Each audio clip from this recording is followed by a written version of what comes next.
Welcome back, fellow YouTubers and Korg enthusiasts. So, we are back with part 2 of this tutorial.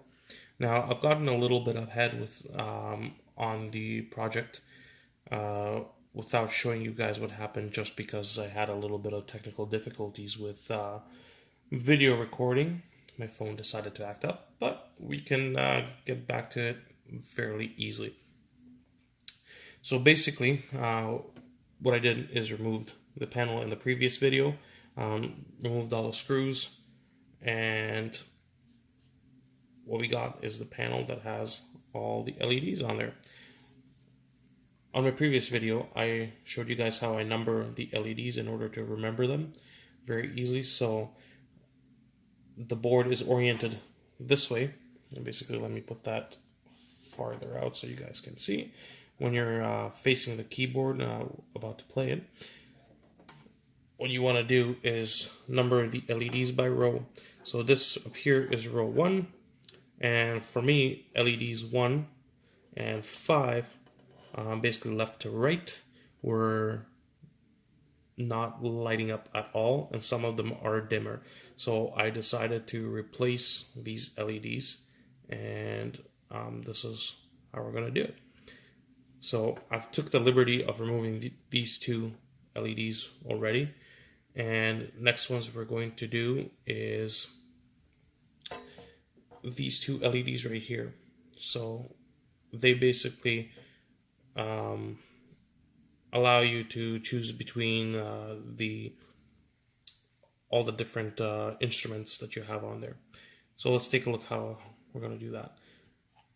Basically what I do is I hold the LED to one side and I push it, and the pin that I'm pushing away from is the one that we're going to be working on. So I'm pushing this way, where I'm pointing the soldering iron, and I'm going to be getting this pin first. So just touch it like that and you can hear it pop already. I'm going to get the second one right next to it just because they're really close as well. So just touch that and it's already out. And same thing, then we're going to push the other way and get this pin. And you can see that it slowly starts pulling out the LEDs. It is very simple. Just very tedious. So we rock it back and forth until we remove the LEDs. And there it is. Sometimes you will get difficulties with the LEDs. They will try to basically the pins will melt out of them, and you gotta sometimes take pliers and remove them.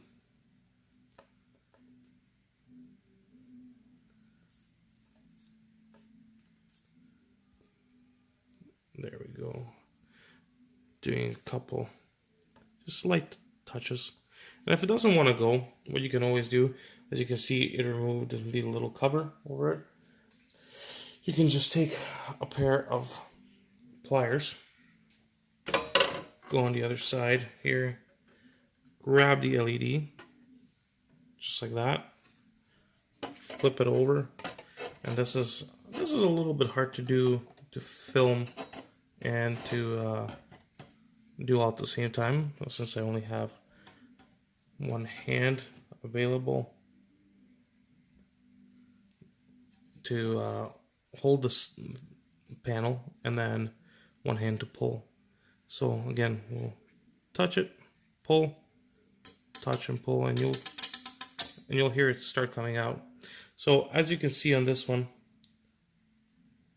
probably gonna have a hard time focusing in, but there's only one leg that came out with the LED. So the other one is stuck in the board. What we want to do is grab that pin from the other side, just like that. I know it's not in focus, but I'm doing the best that I can here to show you guys. And just touch it lightly and remove that pin.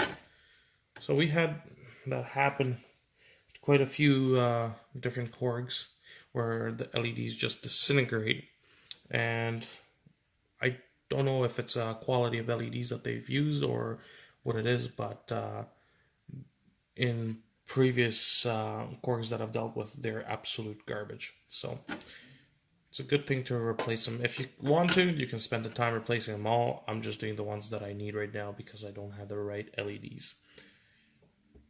Now I'm going to get to part 3. Part 3, I'll have all the LEDs removed, and we'll be prepping the surface for the new LEDs. Until then, we'll talk to you guys later.